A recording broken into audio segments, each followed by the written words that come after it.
Good morning. I wanted to pause today to celebrate you and the amazing tribe that has grown in this community.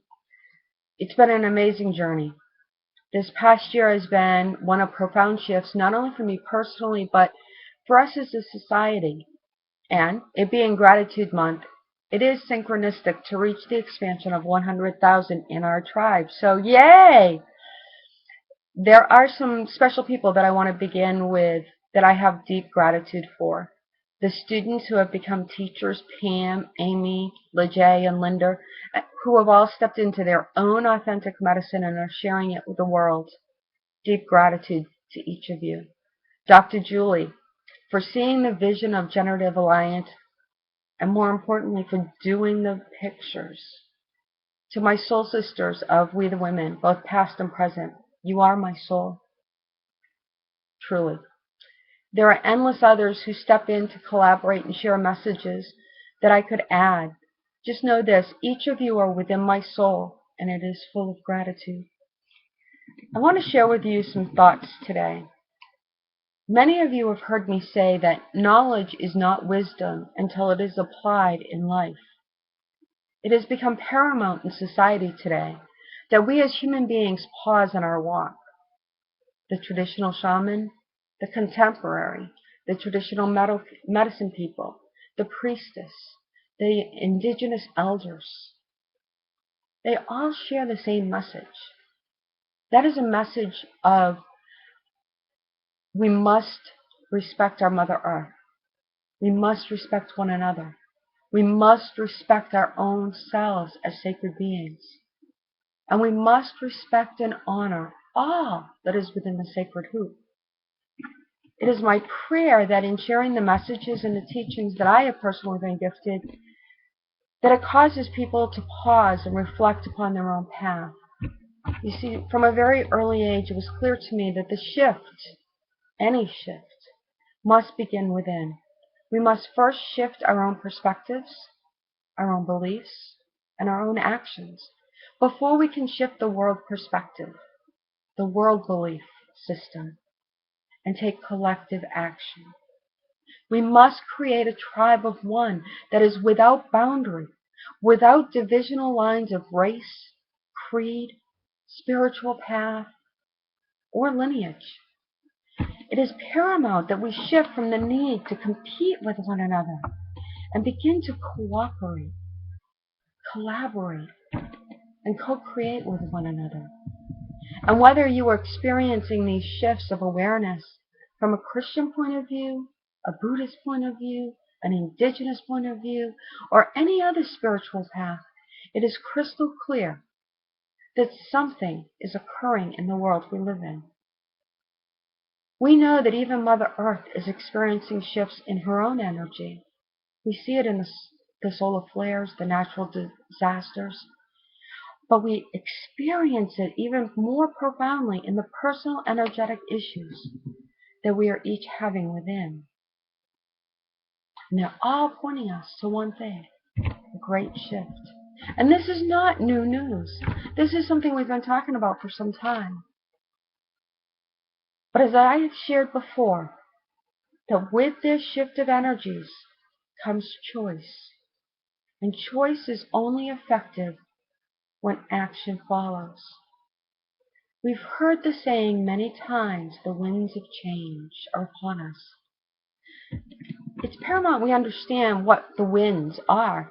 Winds dissipate energy or distribute energy.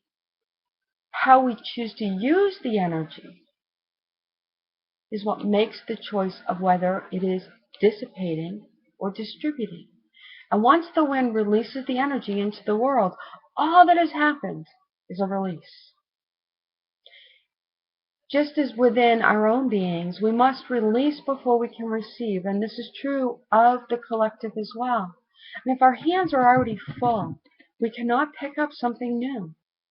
In order to restore balance in the world, in order to allow for the new, something must be released. In my opinion, what must be released is our prejudgments. our competitive natures, our lack of respect and honor, not only for the ground we walk upon, but for one another. The greatest thing we must release, in my opinion, is our fears. Many fear change of any kind, and this fear is much like our hand closing into a fist. A fist cannot bring peace, cannot bring harmony and joy. It cannot bring growth and emerging life. We have to release the fear to receive these new energies. You know, we're in a beautiful stage of the cycle of life, and we all find ourselves in a place of transition. And with this new horizon coming into view, we're in a stage where the collective may once again be restored to a sacred, peaceful, and harmonized state of being, where the collective can have a balance of the sacred masculine and the sacred feminine as equals. The future is ours to co-create. This horizon, this picture of tomorrows is ours. Yet it requires us to make a choice. It requires us to make an action. The collective does not have lines drawn. It is inclusive of all. The collective is one. It's unity. The collective empowers each of us, and it does not have struggles and competition against one another. It does not have fear of cultural boundaries. The collective of the sacred hoop of life excludes no one. No animal, no plant, no belief system, no person. And for this to become our horizon, it begins within us. It begins with letting go of the fist and receiving. The winds, they're either going to dissipate or distribute. And that choice is yours. It's your choice of whether to release the fears, the competition, the boundaries, and take action as a collective. And that is why I'm so profoundly grateful for each of you here. Because imagine there's 100,000 of us gathered here, making the choice to be in unity, making a choice to receive these new energies. And we all receive them. It's not limited to one person. We all receive them.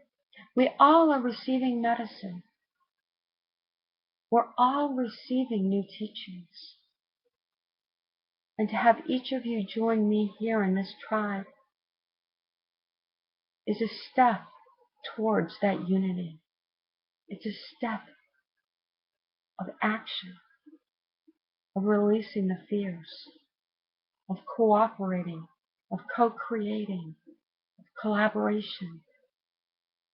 And so it's to each of you here, all 100,000 of you, that I am deeply and profoundly grateful for, that I get the opportunity and the privilege of being a part of your tribe. I thank you. Mwah.